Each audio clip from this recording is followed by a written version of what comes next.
welcome back to the channel, ladies and gents. Today's video is just a little short one I threw together for those of you who may be interested in getting either a supercharger or going the nitrous route like I did. And I'll give you a couple of things about my experiences with nitrous and what ultimately made me decide to go the nitrous route over supercharger. So for those of you who know me since my misery days, you know from day one that I wanted 392 boost. That was the way it was going to go.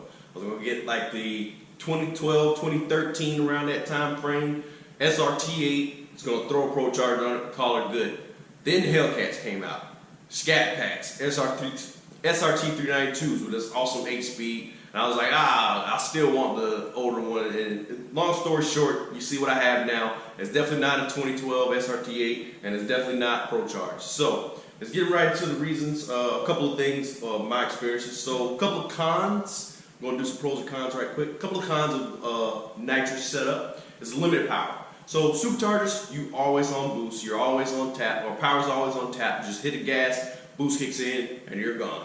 On nitrous, you have to have your bottle to a good pressure so you can get good power. And if you're just driving around the street, unless you have a bottle opener, then your bottle probably isn't open. I don't have a bottle opener, so I have to get back there and open it myself. So I don't know how many times you can just be running down the street in the middle of 83 or 95 or wherever highway you're going on and just, hold up a sec, guy, hop out right quick, turn this bottle on, and then we can race. I don't think that's how races or road races work. Superchargers, you don't have that go. You see someone, he's trying to get that sauce, you give his ass that sauce and get on about your way.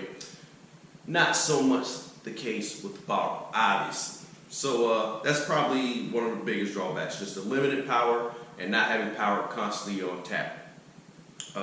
Constantly refilling. Well, actually, let's not get to that right quick.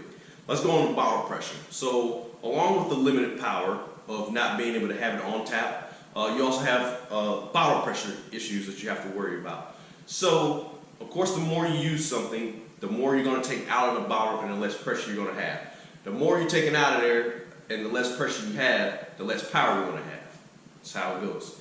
So, on a 10-pound bottle, which is what I have, I run a 100 shot and I get about 3 to 5 good solid passes.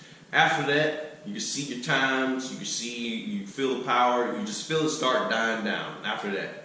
So 3 to 5 passes is usually enough for me. That's usually enough to tell, like, hey man, I need to do this different. I'm getting faster, I'm getting slower, blah, blah, blah, blah. And it's usually enough to tell whatever you need to do at the track. It's usually enough passes. And then, if you still want to go after that, you can still just see, you can run the bottle out and you'll still have more than enough power than you did without the bottle. So, not saying that you just lose 100% of your power or something like that, or a good chunk, but it does start to gradually die down after 3 or 5 passes, or about 5 passes. It starts to die down and you'll definitely notice the difference. So that's another place where supercharger shines, where the only time they really have to run into power loss issues is when they're heat soaking or belt slip or some other jazz like that. And it's really the only time they have. Constantly refilling. So along with constantly using the bottle, constantly losing pressure, you have to refill it at some point. So this here bottle, a 10-pound bottle, here you go, for size comparison.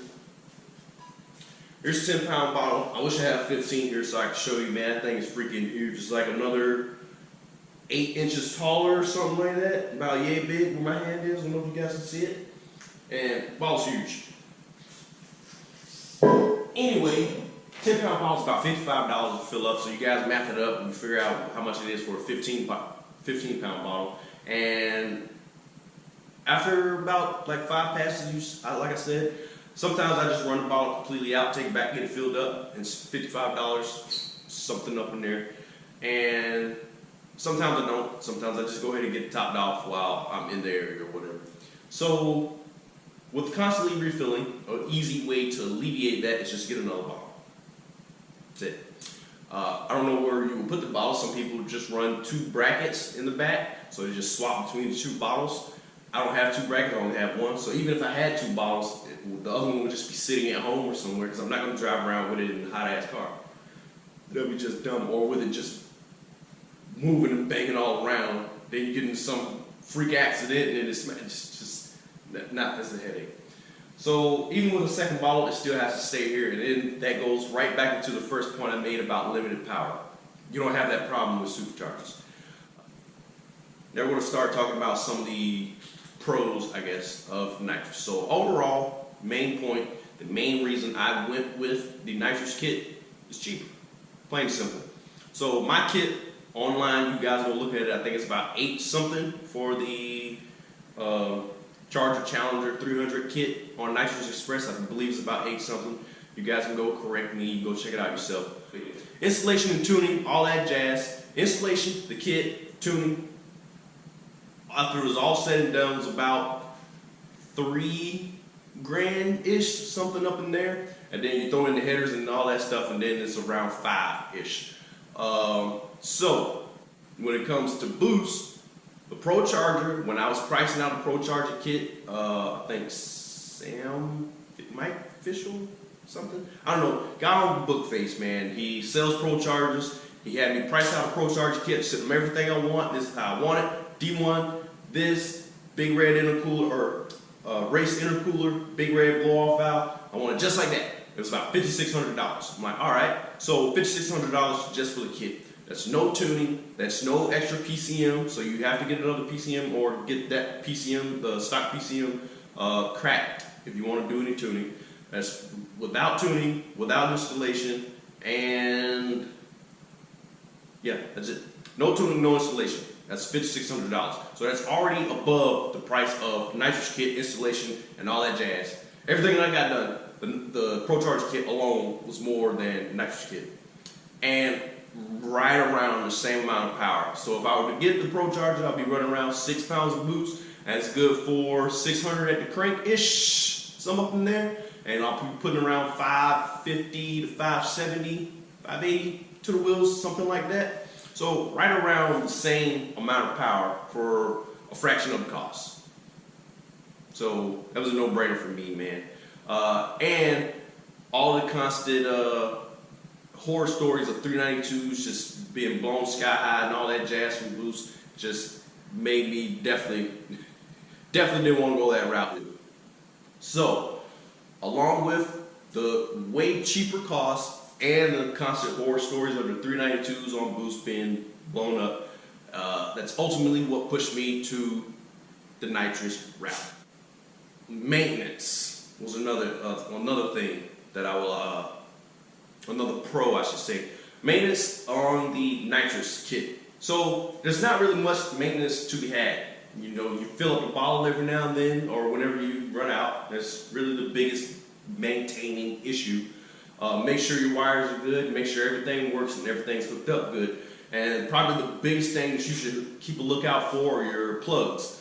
So around, I don't know, every few bottles or so, every 5 to 10 bottles, somewhere up in there, you should just take them out, give them a good look over. A couple of them, not all of them, just a few of them would tell you to tell. Take a couple of them out, check them out, whether they look good or bad to you. I don't know what the hell they're supposed to look like, so I sent it off to a couple other people who run nitrous, and I asked them, hey man, what does this look like? Does it look good? Did he replace it? So I'm pretty sure they were just wrecked. I could tell the difference, but they look like normal used plugs to me. Like, I don't know. So I haven't had any issues with my plugs yet. Probably should get some on order sometime in the near future, because I put quite a few bottles through the car already. And I've had zero issues with it, man. You know, don't want to, where's some wood at? Knock on wood. I've had zero issues so far.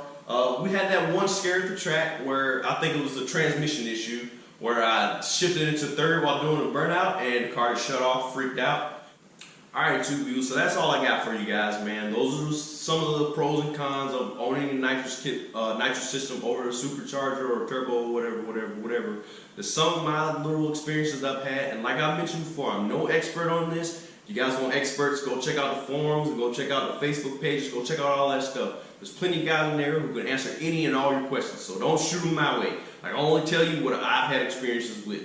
So don't shoot me no, hey man, if I run a 200 shot, what size blah blah blah should I have as well? I don't know. I don't have a 200 shot. I told you what I've done. I've told you everything that I know. That's it. Don't ask me. But it's your first time stopping by to make sure you hit the subscribe button. Make sure you hit that bell icon so you guys get a notification when these little videos go up.